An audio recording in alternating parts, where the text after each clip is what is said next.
কঠিন আম্মু?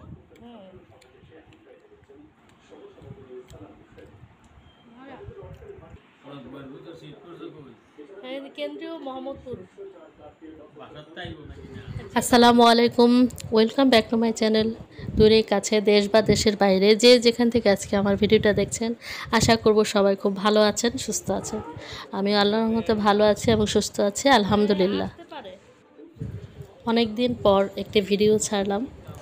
আসলে দেশের পরিস্থিতি ভালো ছিল না এবং ইন্টারনেট ছিল না কারোরই, যার কারণে ভিডিও ছাড়া হয়নি।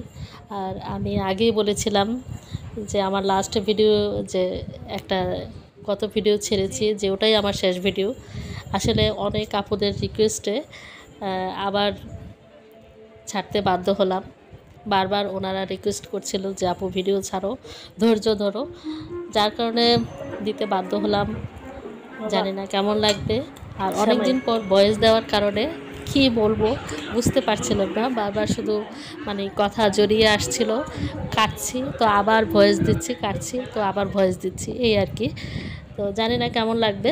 তো দাদা নাতি সকালে মানে নাস্তা করে তারপরে আয়াজের আব্বুর সাথে আয়াজ মাঠে খেলতে গেল। ওর বাবা বাসায় থাকায় আয়াজ খুব খুশি যে ওর বাবাকে নিয়ে ফুটবল, সাইকেল, ক্রিকেট এগুলো খেলতে পারছে। তো দেশের পরিস্থিতি যাই হোক না কেন, আমার ছেলে বাবাকে কাছে পেয়ে খুব খুশি। আমার ছেলে বারবার বলছে, আম্মু কেন জানি মানে এখনকার পরিস্থিতিটা করোনার মতো লাগছে।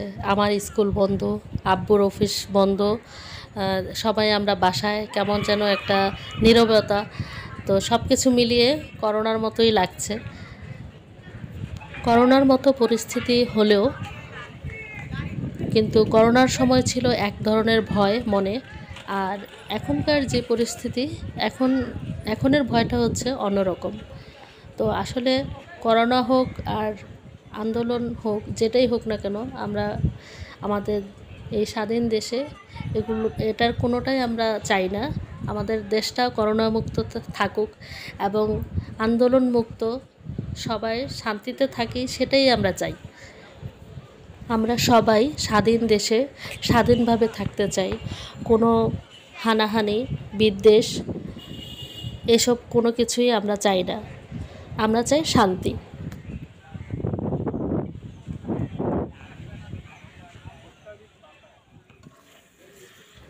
বাবা ছেলে চলে গিয়েছে মাঠে, তারা মাঠে খেলাধুলা নিয়ে ব্যস্ত আছে। আর আমি ব্যস্ত আমার ঘর সংসার নিয়ে, রান্নাবান্না নিয়ে। আজকে রান্না করছি মুরগির মাংস দিয়ে, কাঁঠালের বিচি দিয়ে। কাঁঠালের বিচি অনেকগুলো জমা হয়ে গিয়েছে, তো মা বলছিল এগুলো দিয়ে মুরগি রান্না করে ফেলতে। তো যদিও কাঁঠালের বিচি দিয়ে কিন্তু মুরগি, গরুর মাংস যেটাই রান্না করি না কিন্তু বেশ মজা লাগে আমার কাছে। তবে কাঁঠালের বিচিগুলো যদি আমি ছিলে তা ঘষে রান্না করতাম, সাদা সুন্দর দেখা যেত, ভালো লাগতো। কিন্তু সময়ের অভাবে সেটা করতে পারিনি, তাই এভাবেই রান্না করছিলাম। আর এদিকে আমার শাশুড়ি মা কই মাছ কাটছে। মা হাঁটতে গিয়েছিল, তখন মাছ সুবিধায় পেয়েছে, মানে টাটকা একদম তাজা ছিল, সেগুলোই মা বসে বসে কাটছে আর আমি রান্না করছি। আর যে যার মতো, আমার শ্বশুরও বাহিরে হাঁটতে গিয়েছে, আয়াজের বাবাও মাঠে খেলা করছে, আবিরও বাহিরে। আয়াজ আবার বলেছিল দুইটা মাছ পানিতে ভিজিয়ে মানে রাখার জন্য, ও দেখবে, এগুলো নিয়ে খেলবে, এই আর কি, সময় কাটানো। কিন্তু এই যেই দুইটা মাছ আলাদা রেখেছিলাম ওগুলো মরে গিয়েছে। তা মা বলছিল দিয়ে দাও, কেটে ফেলি। মা মাছ কেটে দিয়েছে, আমি এগুলো ধুয়ে পরিষ্কার করে তারপরে ছেঁকে রাখলাম। ওদিকে আমার কাঁঠালের বিচি প্রায় সিদ্ধ হয়ে গিয়েছে। তো আর এই মুরগির মাংস, তো পা, ঘিলা, কলিজা, মাথা এগুলো এখন দিয়ে দিব। কাঁঠালের বিচিটা অনেকটা সিদ্ধ হয়ে এসেছে আর মুরগিগুলো একদম কচি ছিল, বেশিক্ষণ লাগবে না সিদ্ধ হতে। তো পা, ঘিলা, কলিজা, মাথা এগুলো দিয়ে দিলাম। এগুলোকে ভালো করে ভুনা ভুনা করবো, একদম কষা, ভালো করে কষিয়ে তারপরে মুরগির মাংসটা দিব।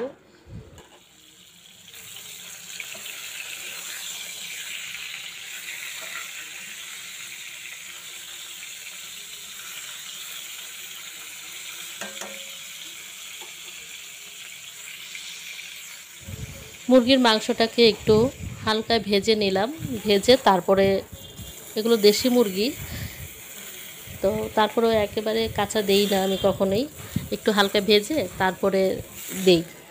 এতে আমার কাছে একটু মনে হয় যেন কাঁচা কাঁচা গন্ধটা আসবে না। তো এখন সব কিছু দিয়ে দেওয়া হলো। কাঁঠালের বিচিও প্রায় সেদ্ধ হয়ে গিয়েছে, আর মুরগির পা, ঘিলা, কলিজা এগুলো কষানো হয়েছে। এখন মুরগির মাংস দিয়ে আরও ভালো করে অনেকক্ষণ কষাবো।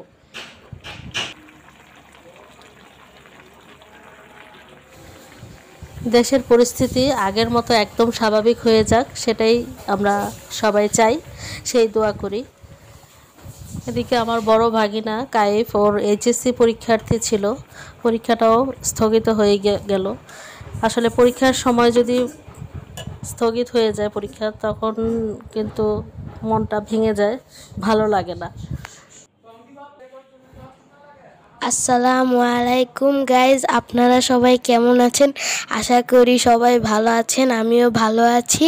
তো দেখতেই পাচ্ছেন সেলুনে এসেছি, সেলুনে দেখতেই পাচ্ছেন সেলুনটা কত সুন্দর।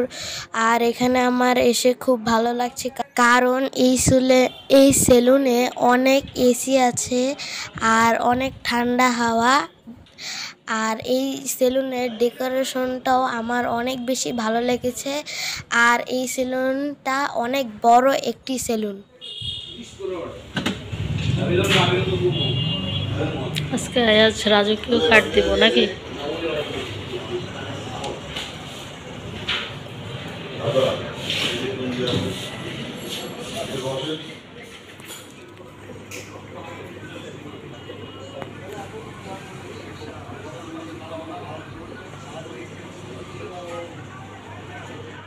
এই সেলুনটি ভালো লাগার কারণ আরেকটি হলো, এই সেলুনে অনেক বড় একটি অ্যাকোয়ারিয়াম আছে। সেই অ্যাকোয়ারিয়ামে বিভিন্ন প্রজাতির মাছ আছে। মাছগুলো অনেক কালারের, কিছু আছে গোল্ডেন, কিছু কালো, তারপরে এই যে মাছগুলো দেখতে, এগুলো কিন্তু বিদেশি মাছ ছিল কিছু, আর কিছু কিছু মাছের নাম কি যেন বললো ওনারা। মাছগুলো দেখতে খুব সুন্দর, তাই না? হ্যাঁ। তোমার কোন মাছটা বেশি পছন্দ হয়েছিল? এই গোল্ডেনটা? হ্যাঁ, এই গোল্ডেনটা।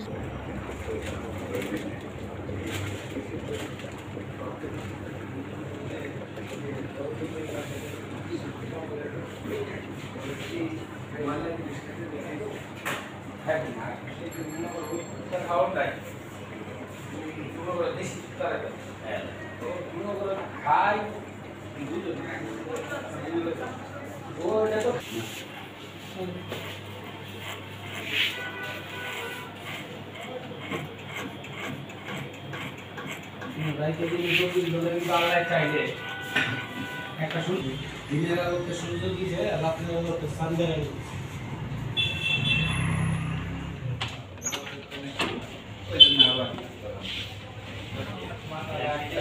এদিকে আসো থাকো।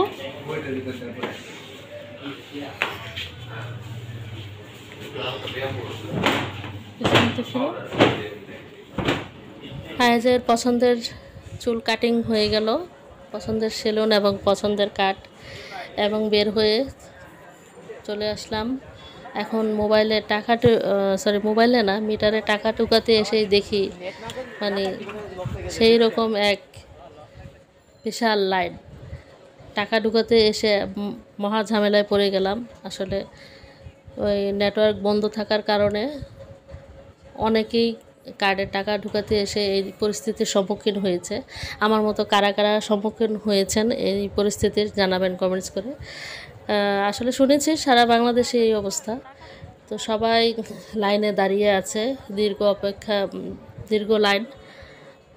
তো আমি তো ভেবেছিলাম যে এটাও বুঝি কোনো মানে টিসিবির লাইন, টিসিবির পণ্য দিচ্ছে, আসলে না। কার্ডে টাকা ভরতে এসে দেখি যে এটা হচ্ছে মিটারের টাকা ঢুকানোর লাইন। দেখতে পাচ্ছেন এখানে পুরুষ মহিলা সবাই, এর মধ্যে আবার ঝগড়াও লেগে গিয়েছিল সিরিয়াল মানে একটু এলোমেলো হওয়ার কারণে।